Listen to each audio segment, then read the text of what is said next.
अस्सलाम वालेकुम रहमतुल्लाहि व बरकातुहू। मेरा नाम यमज़रीना बेगम है। आज हम 10वीं जमात का सबक शहरों में कोई चांद तो मामा नहीं कहता सबक से तीसरा हिस्सा पढ़ेंगे। इससे पहले पिछली जमातों में हम पहला हिस्सा पढ़ चुके हैं, दूसरा हिस्सा पढ़ चुके हैं। गाँव की ज़िंदगी और शहर की ज़िंदगी के बारे में बहुत सारी जानकारी मुनव्वर राना ने मुसन्निफ मुनव्वर राना के ज़रिए हमें बहुत सारी बातें मालूम करें। अब हम तीसरा हिस्सा पढ़ेंगे। अलविदा अलविदा, खुदा हाफिज़ की आवाज़ों ने मुझ पर साया कर दिया। तो मुसन्निफ क्या बोल रहे हैं? अलविदा अलविदा ने गाँव छूट रहा है और शहर की तरफ रवाना हो रहे हैं। अलविदा और खुदा हाफिज़ की आवाज़ों ने मुझ पर साया कर दिया। मैंने तमाम लोगों को बावाज़ बुलंद सलाम किया। मैंने तमाम लोगों को ने तमाम गाँवों को देखता हुआ क्या करा, मैं बुलंद आवाज़ से सबको सलाम किया। मेरे सलाम का जवाब सभी ने दिया, लेकिन ऐसा लगा कि जैसे सब ने जवाब नहीं दिया। नहीं मतलब क्या है ना, पूरा गाँव क्या है, खामोश है। तो क्या महसूस कर रहे हैं मुनव्वर राना ने? हर कोई गमज़दा ने मेरे चले जाने से क्या है, हर कोई गमज़दा है। इस सलाम का जवाब नहीं दिया। मैंने निगाह उठाकर देखा तो चंदा मामा खड़े मुस्कुरा रहे थे। सब कुछ सुनने खामोश हैं। मैं जैसे ही मैं नज़र उठाकर देखा तो मेरे सामने कौन खड़े हैं? चंदा मामा खड़े हैं। रेलगाड़ी मंजिल की तरफ चलने लगी। ने स्टेशन से रेल छूट गई और रास्ता क्या हो गया? रास्ता चल निकला। जिंदगी ने भी पटरियां तब्दील की, मंजर उजाला आंसू ने। जब ट्रेन चलने लगी तो आहिस्ता आहिस्ता कौन छूटते गए जिंदगी से? मंजर उजाला आंसू, बचपन, खिलौने, आंधियाँ, घरौंदे, चराग, जुगनू, झील, चिड़िया, पेड़, शाखें, झूला, सावन, पतझड़, मस्जिद का मीनार, मंदिर का कलश, मोहब्बतें, मुरव्वतें, शफाकतें, ये सब चीज़ें अपनी शराब बदल रही हैं। मतलब क्या है, गांव के पीछे ने जैसे जैसे रेल अपना सफ़र करती है, ये सब भी चीज़ें क्या हो गई, पीछे छोड़ती गई। मेरी तरफ दो आंखें और ये लामतना ही मंजर का सिलसिला। मैं तो सिर्फ दो आंखें हैं, मगर इतने सारी चीज़ें क्या हो गए, पीछे छूटते गए। फिर रात जुगनों से सरगोशी करती हुई सूरज को समझाती बुझाती खिड़कियों के रास्ते डूबे में दर आई। जैसे ही ट्रेन का सफ़र शुरू हुआ तो सारा दिन चले गया, सूरज गुरूब हो गया और आहिस्ता आहिस्ता उजाला अंधेरे में तब्दील हो गया। दिन ने बढ़कर इसका इस्तेमाल किया। दोनों ने मिलकर मुझे हकीकत की दुनिया से निकालकर ख्वाब की खूबसूरत वादी में पहुंचा दिया। मतलब क्या है, ये दोनों मिलकर क्या हो गए, मेरी ज़िंदगी बदला दी। अंधेरे से क्या हो गया, मैं उजाले में आ गया। ट्रेन हिचकुले लेती हुई बढ़ती रही। रास्ते में कभी दरियाओं ने इसका रास्ता बिल्ली की तरह काटा। अब क्या है, रेल अपना सफ़र पर चली जाती है, मगर रास्ते में क्या है, पहाड़ भी आ रहे, दरिया भी आ रहे। कैसे आ रहे? जैसे बिल्ली अपना रास्ता काट रही है। कभी पहाड़ ने रुकने का इशारा किया। मतलब क्या है, बड़े बड़े पहाड़ देखे, दरिया देखे, खेत देखे, ये सब भी क्या है, अपना अपना रास्ता क्या है छोड़ते हुए मैं क्या कहाँ जा रहा हूँ, आगे मंजिल की तरफ जा रहा हूँ। उसी पर एक शायर कह रहे हैं, देखो एक शेर कह रहे हैं, जाविदा पहिम दवा हरदम जवां है जिंदगी। मतलब क्या है, चलने का नाम ही ज़िंदगी है, इसी का नाम ही ज़िंदगी है। जो रुक गया वो ख़त्म हो गया। जैसे ट्रेन अपने जैसे स्टेशन से छूट जाती है तो चलती चली जाती है, हमारी ज़िंदगी क्या है, एक ट्रेन की तरह भाग रही है। ज़िंदगी दौड़ती हुई ज़िंदगी। अब ज़िंदगी कैसी है, दौड़ती हुई ज़िंदगी। सुबह होती है, शाम होती है, उम्र यूँ ही तमाम होती है। मतलब क्या है इसका, हमारी ज़िंदगी क्या है, दौड़ती ही चली जा रही है। सुबह हो जा रही, शाम हो जा रही, बस ज़िंदगी के दिन ख़त्म होते चले जा रहे और मौत के करीब होते चले जा रहे। तो मुसन्निफ कहते हैं, ज़िंदगी दौड़ती हुई, ज़िंदगी रोती हुई, ज़िंदगी ज़िंदगी शहर की ज़िंदगी। तो ज़िंदगी दौड़ती है, रोती हुई ज़िंदगी, कभी हंसी, कभी खुशुम, कभी गम। शहर की ज़िंदगी, बड़ी बड़ी सड़कें। अब क्या है, शहर आने के बाद क्या है, ज़िंदगी की तरफ मुतवज्जा हो रही, बड़ी बड़ी सड़कें हैं, ऊंची ऊंची इमारतें, लंबी लंबी कारें। मैं रेल के डिब्बे से उतरा तो देखा कि चंदा मामा मेरे करीब खड़े हैं और मुस्कुरा रहे हैं। जैसे मैं रेल के डिब्बे से उतरा तो क्या देखता हूँ कि चंदा मामा क्या है, मेरे करीब खड़े हैं और मुस्कुरा रहे हैं। मैं समझा कि उन्हें तो मेरे साथ आना था। तो चंदा मामा मुझे अलविदा नहीं कहे, इसलिए नहीं कहे कि वो मेरे साथ आ रहे हैं, उन्हें मेरे साथ आना ही था। उन्होंने मुझे रुखसत नहीं किया। क्या है, चंदा मामा मुझे रुखसत नहीं करे। देखो शहर आने के बाद तेज रोशनियाँ, रोशनियों में नहाई हुई सड़कें, ऊंची इमारतें, मगर बंद बंद से मकान।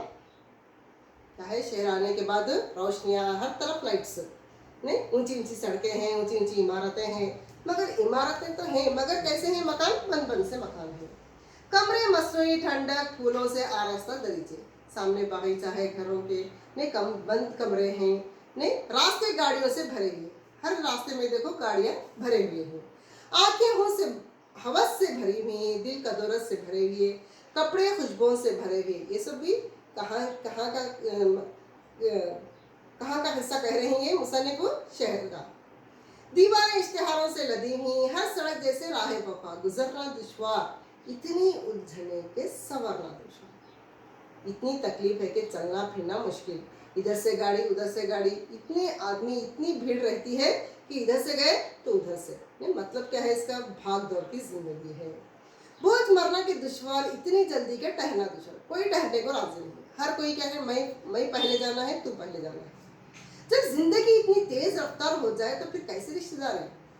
तो बीतती जिंदगी भागदौड़ की जिंदगी हुई तो जिंदगी कैसी जिंदगी, कैसा स्रोत, कैसा खलूस, कैसा एहतराम, क्या जरूरत है चंदा मामा से मिलने की, गुफ्तगू करने की। अब इतनी भागदौड़ की जिंदगी में चंदा मामा को कहाँ याद करते, नहीं, सब लाइट्स है, हर कोई क्या है, हर एक की जिंदगी भाग रही है, तो कहाँ चंदा मामा को अहमियत दे दे। तो क्या खलूस का ताल्लुक खुदगर्जी से था, तो ये ताल्लुक किससे है, खुदगर्जी से है। रिश्तेदारी का ताल्लुक ज़रूरत से है, जब ज़रूरत है तो क्या रिश्तेदारों के पास जाते, क्या इंतज़ार का रिश्ता हवस से था। मुमकिन है ऐसा ही हो, फिर शहर का मिजाज ज़रा मुख्तलिफ, मतलब क्या है, गांव की ज़िंदगी में और शहर की ज़िंदगी में फ़र्क इसलिए है कि ज़िंदगी कैसी ज़िंदगी है, शहर की भागदौड़ की ज़िंदगी। गांव में क्या करते हैं, सुकून से रहते हैं। लेकिन तो क्या खुलूस का ताल्लुक खुदगर्जी से था, रिश्तेदारी का ताल्लुक ज़रूरत से था, इंतज़ार का रिश्ता हवस से था। मुमकिन है ऐसा ही हो, या फिर शहर का मिजाज ज़रा मुख्तलिफ हो। मतलब क्या है इसका, क्या खुलूस का ताल्लुक खुदगर्जी से है, इंसान खुदगर्ज बन जाता क्या, नहीं, चाहे शहर में रहो चाहे गाँव में, इसकी ज़िंदगी तो जीना है। पर शहर की ज़िंदगी थोड़ा अलग है, यानी भाग दौड़ की ज़िंदगी है। पर गांव में देखो सुकून की ज़िंदगी, आराम से, सुकून से, ठंडी हवा, हरे भरे खेत, दरियाओं का, छोटे छोटे झीलों का मीठा पानी। मगर वहीं देखो शहर की तरफ देखो, पाइपों का पानी पीना पड़ता, वो भी खरीद कर पीना पड़ता, नहीं, मतलब वहाँ क्या है, गाँव में क्या है, सुकून है, वह शहर में क्या है, भाग दौड़ की ज़िंदगी है। लेकिन मिजाज से क्या होता है, इंसानियत तो खुशबू है, मगर लेकिन मिजाज से क्या होता है, इंसानियत तो खुशबू है, खुलूस तो जादू है। मतलब इंसान जहाँ भी हो, चाहे देहात में रहो चाहे शहर में हो, इंसानियत तो क्या है, इंसान के अंदर छुपी रहती है। शहर और देहात से क्या, इंसान तो दोनों जगह रहते हैं। मतलब इसका क्या है, इंसान शहर में भी रहते हैं और गाँव में भी रहते हैं। फर्क सिर्फ इतना है कि गाँव में क्या है, ज़्यादा वक्त रहता है, सुकून से ज़िंदगी गुजारते हैं, मगर शहर में क्या है, मुलाजिमत के सिलसिले में भाग दौड़ की ज़िंदगी करनी पड़ती है। इसी पर शायर एक अच्छा शेर कहें, देखो ये शहर है, बच्चे यहाँ मिट्टी नहीं खाते। मतलब क्या है, मिट्टी की खुशबू, नहीं, ये शहर है, बच्चों से कुछ कहना चाह रही है, ये शहर है, बच्चे यहाँ मिट्टी नहीं खाते। मिट्टी नहीं खाते का मतलब क्या है, ये शहर है, यहाँ बैठने की फुर्सत नहीं, बस भागम भाग की ज़िंदगी है, कहना चाह रही है। तो उससे पहले मैं क्या करूँगी प्यारे बच्चों, तुम्हारे को एक चार्ट के जरिए में गांव और शहर की जिंदगी के फर्क को बताने जा रही हूँ, और से सुनिए। देखो प्यारे बच्चों, गांव की खुसूसियत, फर्क, शहर की खुसूसियत, ये दोनों में क्या फ़र्क है, तुम्हारे मैं एक एक पॉइंट के ज़रिए समझाता हूँ, अहम नुकात के ज़रिए तुम्हारे को मैं बहुत ही अच्छे तरीके से समझाऊंगी। गांव में सब मिलजुल कर रहते हैं, गांव में सब मिलजुल कर रहते हैं, शहर में सब मिलजुल कर नहीं रहते। ये दोनों में फ़र्क है, यहाँ मिलजुल कर रहते हैं, यहाँ शहर में क्या है, सब मिलजुल कर नहीं रहते। गांव में हरे भरे खेत रहते हैं, गांव में क्या है, हरे भरे खेत रहते हैं, शहर में हरे भरे खेत नहीं रहते। ये दोनों में ये फ़र्क है, गांव में और शहर में। गांव वाले चंदा मामा को अहमियत देते हैं। गांव वाले क्या है, चंदा मामा को अहमियत इसलिए देते हैं क्योंकि गांव में क्या है, चंदा मामा ने लाइट्स नहीं रहने की वजह से चंदा मामा की उजाले में क्या करते हैं, वो अपना रास्ता देखकर चलते हैं। शहर वाले चंदा मामा को अहमियत नहीं देते। शहर वाले चंदा मामा को अहमियत नहीं देते। शहर वाले इसलिए अहमियत नहीं देते, वहाँ क्या है, बहुत सारे लाइट्स, मरकरी लाइट्स, बल्ब ये सब रहते हैं, इस वास्ते इनको ज़रूरत नहीं पड़ती। गांव में बिजली, जनरेटर, बैटरी, ट्यूबलाइट्स ये सब नहीं होते। गांव में क्या है, बिजली, जनरेटर, बैटरी, ट्यूबलाइट्स ये सब नहीं होते। शहर में बिजली, generator, battery, tubelights, mercury bulb ये सब होते हैं। ये दोनों में फ़र्क है। गांव में कच्चे मकान होते हैं।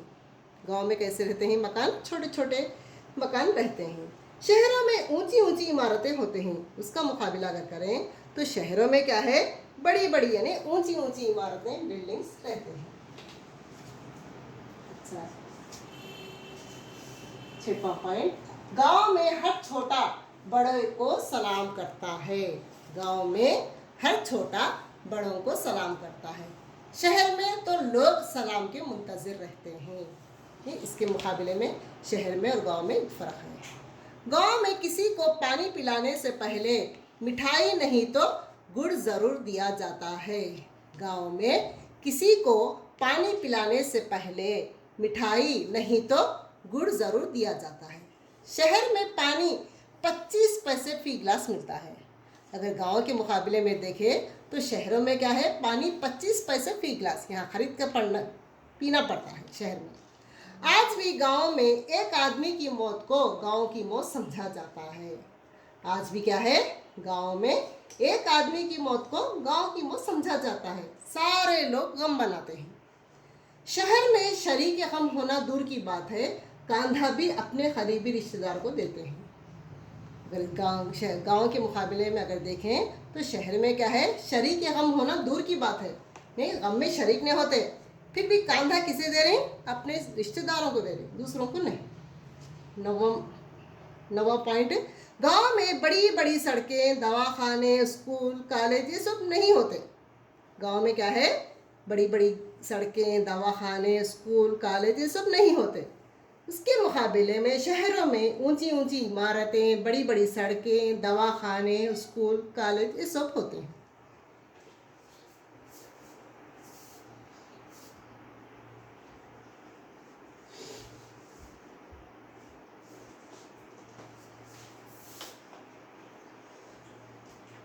अच्छा, तो प्यारे बच्चों, यहाँ तक हमारा सबक हुआ था गांव की ज़िंदगी और शहर की ज़िंदगी। ये तमाम जो बातें मैं आपसे शहर से और गांव में जो फ़र्क बताई हूँ वो कदीम ज़माने में था। किसके ज़माने में, मुनव्वर राना की ज़िंदगी ज़माने में था।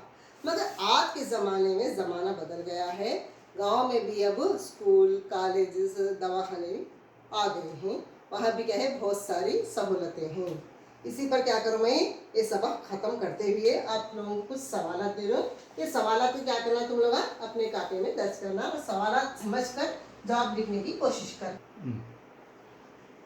अच्छा, तो तख्लीक़ सलाहियत का इजहार में आपसे मैं कुछ सवाल कहना चाह रहा हूँ। इसे क्या करो, तुम लोग अपने कापी में दर्ज करो और इसका जवाब लिखने की कोशिश करना। पहला सवाल, आज भी गाँव में एक आदमी की मौत को गांव की मौत समझा जाता है, इजाहत कीजिए। पहला सवाल, आज भी गांव में एक आदमी की मौत को गांव की मौत समझा जाता है, इजाहत कीजिए। दूसरा सवाल, शहर में रहकर लोग चांद को भूलने की वजह क्या है। दूसरा सवाल, शहर में रहकर लोग चांद को भूलने की वजह क्या है। तीसरा सवाल, अब्बू और अम्मी के सरों पर कच्ची बर्फ जमने लगी थी, इससे क्या मुराद है। तीसरा सवाल, अब्बू और अम्मी के सरों पर कच्ची बर्फ जमने लगी थी, इससे क्या मुराद है। चौथा सवाल, इस सबक के मुसन्निफ मुनव्वर राना के बारे में आप क्या जानते हैं। इस सबक के मुसन्निफ मुनव्वर राना के बारे में आप क्या जानते हैं। पांचवा सवाल, गाँव का सुहाना मंजर मुसन्निफ को रोकना चाहता है, लेकिन मुसन्निफ गांव छोड़ने पर क्यों मजबूर हुआ। गाँव का सुहाना मंजर मुसन्निफ को रोकना चाहता है, लेकिन मुसन्निफ गांव छोड़ने पर क्यों मजबूर हुआ। ये तमाम सवाल तुम लोगों से लिखना है अपने कापियों में, और उसका जवाब भी इसके साथ साथ क्या है समझकर इसके जवाब भी लिखना है। तो प्यारे बच्चों, नेक्स्ट हम हवाज में आएंगे। अच्छा, तो प्यारे बच्चों, ये तमाम सवाल के जवाब लिखने के बाद हम लोग क्या करेंगे, ये सबक को समझेंगे और से अच्छे तरीके से लिखने के वास्ते हम लोग ज़रूर कोशिश करना है। अब नेक्स्ट हमें ज़बान शनासी में आएंगे, लफ्ज़ियात में आएंगे। हद कशीदा अल्फाज के माने लिखते हैं न जुमलों में इस्तेमाल कीजिए। तो क्या करें हैं, कुछ जुमले दिया है, इसे देखो और से देखो बच्चों।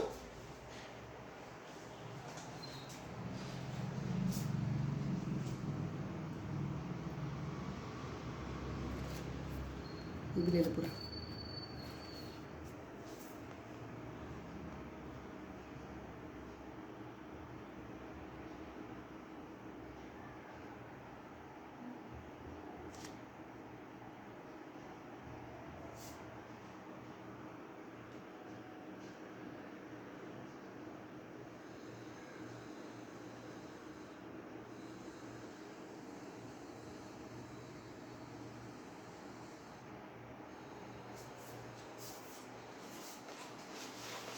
अच्छा, तो प्यारे बच्चों, अब लफ्ज़ियात पढ़ेंगे। ज़बान शनासी में आता है पहला, हर कशीदा अल्फाज के माने लिखते हुए उन्हें जदवल में इस्तेमाल कीजिए। इसमें क्या करें, लफ्ज़ियात को यहाँ हद के ज़रिए बताया जाए। पहला क्या है, रस्म रिवाज है। दूसरा ढाल लेना है। तीसरा फरामोश है। चौथा मबहूत है। पांचवा अलमिया है। छठा हौलना है। इसको क्या करें ना, जुमलों में इस्तेमाल करें। इसको क्या करते हैं, हमें यही अल्फाज को हम लेते हुए दूसरे जुमले भी बना सकते हैं। तो ये जुमले में पढ़ रहा हूँ, इंशाअल्लाह आप तमाम पढ़ कर इसे क्या करो, जुमले बना खुद ही से लिखने की वास्ते कोशिश करो। गांव के रस्म रिवाज के मुताबिक तमाम गांव वाले दुल्हन को बेटी की तरह रुखसत करते हैं। इसके माने कौन से पहचानना है आपको, रस्म रिवाज के माने निकालते हुए और एक जुमला बनाना है। दूसरा जुमला, हर आदमी को हालात के एतबार से अपने आप को ढाल लेना चाहिए। ढाल लेना से क्या करना है, आपको जुमला बनाना है। तीसरा जुमला, अपने दोस्त की गलतियों को फरामोश कर देना चाहिए। फरामोश को लेते हुए आप जुमला बनाना है। चौथा जुमला, सर्कस के करतबों ने मुझे मबहूत कर दिया। मबहूत के ऊपर आप जुमला बनाना है। पांचवा जुमला, इल्म से दूरी किसी भी कौम का अलमिया होता है। अलमिया का जुमला बनाना है।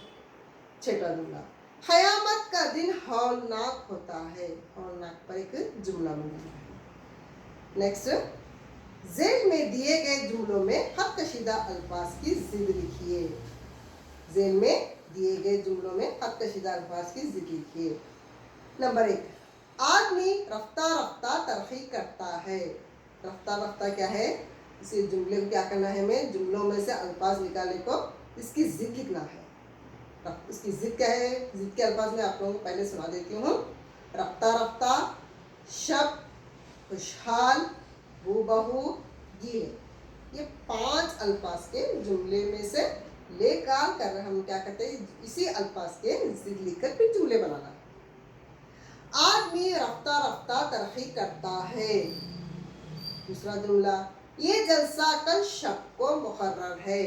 तीसरा जुमला, वो एक खुशहाल आदमी है। चौथा जुमला, वो हूबहू अपने वालिद की तरह है। पांचवा जुमला, कपड़े अभी तक गीले हैं। मैं क्या करूँ, तुम लोगों को एक चार्ट के जरिए ये अल्फाज के जुमलों को मैं यहाँ बता दूँ। देखो प्यारे बच्चों, ज़ेल में दिए गए जुमलों में हद कशीदा अल्फाज की जिद लिखिए। ज़ेल में दिए गए जुमलों में हद कशीदा अल्फाज की जिद लिखिए। तो मैं क्या करूँ, इन जुमलों में तुम्हारे को माने से बताते हुए तुम्हारे क्या करूँ, मैं जिद बता रहा हूँ। आदमी, पहला जुमला, आदमी रफ्ता रफ्ता तरक्की करता है। ये रफ्ता रफ्ता के माने क्या है? आहिस्ता आहिस्ता। उसकी जिद ले लिए तो जल्दी जल्दी है। आदमी रफ्ता रफ्ता तरक्की करता है।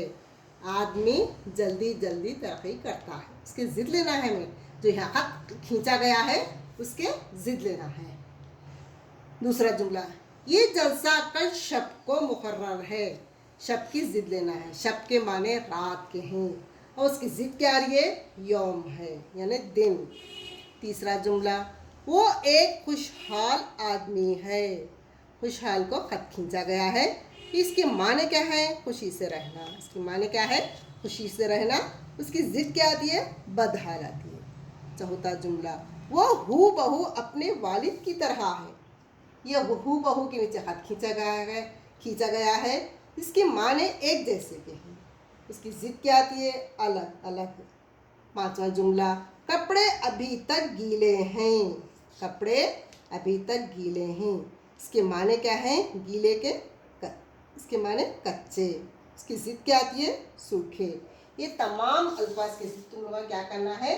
अपनी कापियों में दर्ज करना है और उसे खत खींचते हुए खुद ही से जुमले बनाना है। तो प्यारे बच्चों, इन तमाम जुमलों के अल्फाज के ले लेते हुए तुम अपनी खुद ही से अल्फाज के जुमले बनाओ।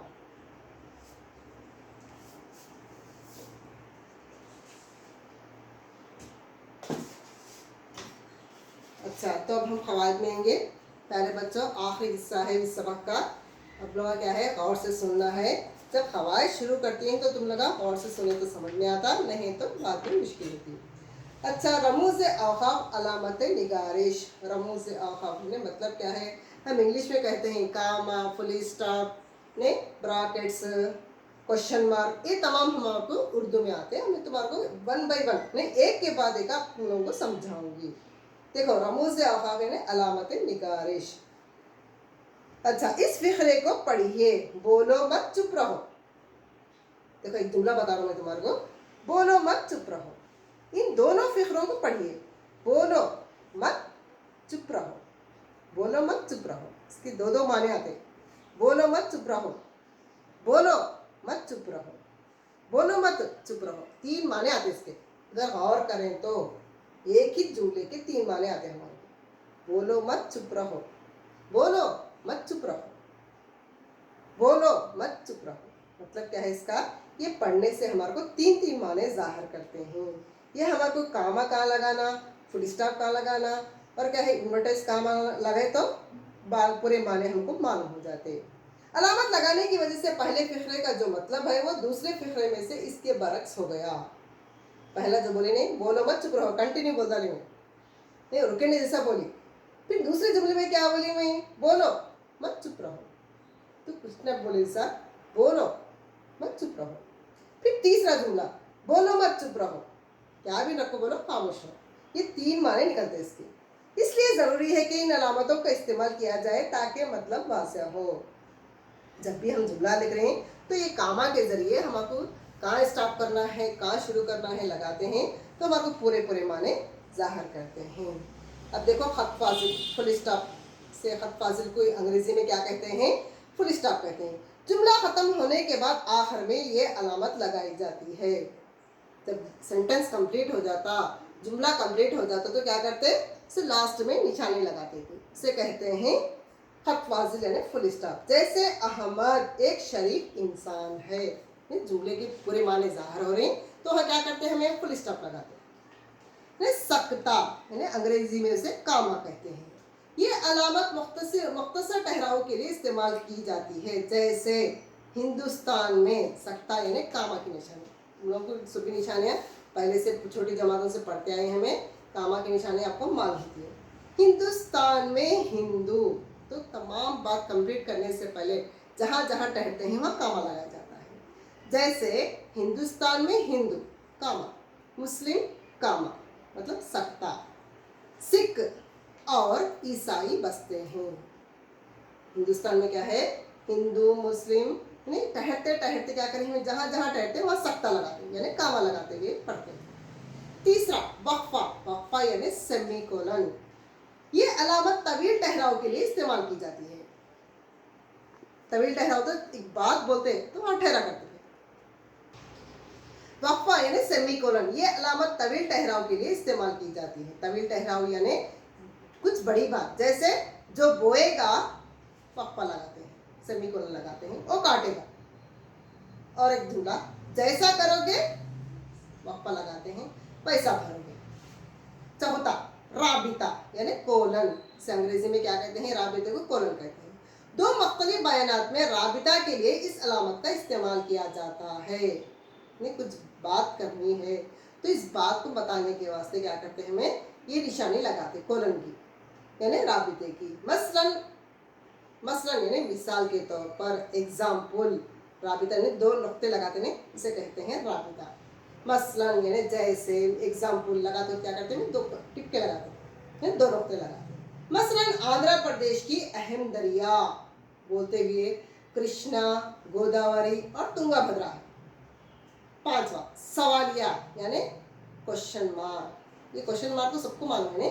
सवालिया जुमले जो हरूफ इस्तिफाम से अल्फाज जो इस्तेमाल होते हैं, कब, क्यों, कहाँ, कैसे, किस तरह वगैरह से बनते हैं, इनके आखिर में सवाल निशान लगाते हैं। जब भी सवाल करने के वास्ते जो अल्फाज इस्तेमाल करें वो अल्फाज के बाजू को सवालिया निशान लगाते हैं। छठा तफसीलिया यानी कोलन विद डैश, तफसीलिया किसे कहते हैं, कोलन विद डैश। ये अलामत तवील इख्तिबास से फहरिस्त पर पेशतर इस्तेमाल की जाती है। जैसे मसलन मौलाना अबुल कलाम आज़ाद ने कहा, जब किसी के डायलॉग्स बोल रहे हैं, किसके तो बारे में बोलने से पहले उन्होंने कहते हैं, बोलते हैं, उस वक्त ये निशानी लगा जाती है, उसे तफसीलिया कहते हैं।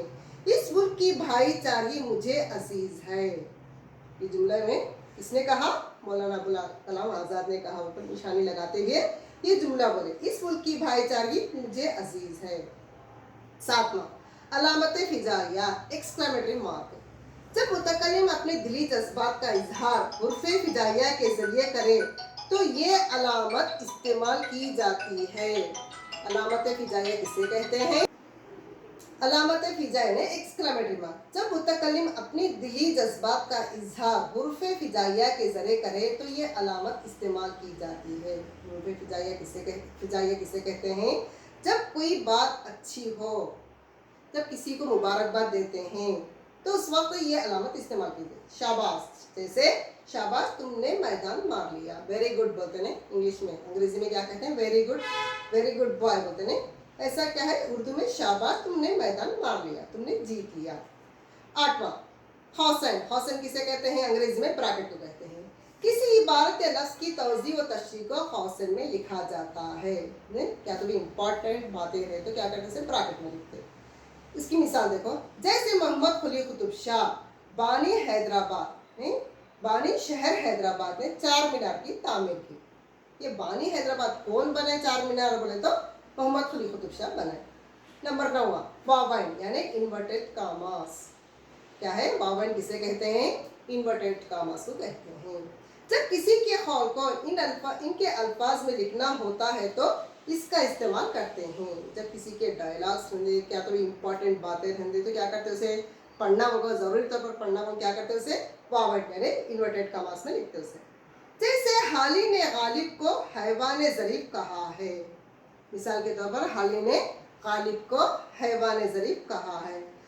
दूसरा, रसूलुल्लाह सल्लल्लाहु अलैहि वसल्लम ने फरमाया, इल्म का हासिल करना हर मुसलमान पर फर्ज है। अच्छा तो प्यारे बच्चों, ये तमाम फ़वाइद के जितने भी पॉइंट्स बोली हमें तुम लोग अच्छे तरीके से याद करना है, रोज़ाना पढ़ना है। जब तक तुम लोग रोज़ाना नहीं पढ़ते तो कुछ भी नहीं आता। जब टीचर एक सबक पढ़ाने के बाद उसे गौर से पढ़ेंगे, जब पढ़ लेंगे तो तमाम बातें जहन में आ जाती हैं। अगर हम ऐसे ही छोड़ दिए तो क्या हो जाता है, सब भूल जाते हैं। इस वजह जब भी कोई भी क्लास चलेंगे उसे पढ़ना है, ज़रूर से तुम बैठे किताबें अपनी दरसी किताब लेकर पढ़ेंगे तो तभी जो तुम्हारे जहनों में ये तमाम बातें आ जाती हैं। अगर नहीं पढ़े तो मेरा बोलना भी बेकार हो जाता, तुम्हारा सुनना भी बेकार हो जाता। इसलिए प्यारे बच्चों, जहाँ तक हो सके पढ़ने की कोशिश करो। ये पढ़ने से ही ज़िंदगी है, अगर नहीं पढ़ेंगे तो ज़िंदगी में बहुत से परेशानियाँ आते हैं। स्वास्थ्य क्या है, इन बातों को बोलते हुए मैं अपनी क्लास ख़त्म करना चाहती हूँ। इंशाल्लाह फिर नेक्स्ट जब क्लास में मिलेंगे। खुदा हाफिज़।